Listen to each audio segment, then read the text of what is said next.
Mazaje ya azumin dai? Kamal aboki. Dan Yarbawa. Yau fa azumin nan ya taba su.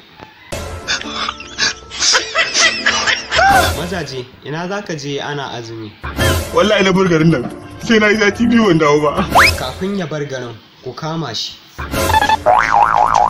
Ana gudu? Ka samu ka fito? Kai ka. Allah to ni gaba ko? Wallahi ba ka da imani. Kowa sai ya ƙara azumi bayan sallah.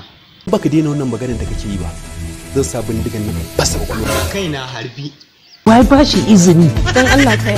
Ranka ya dade, wai ni za a harba? Bawan Allah. Na'am. Dan Allah kai haƙuri.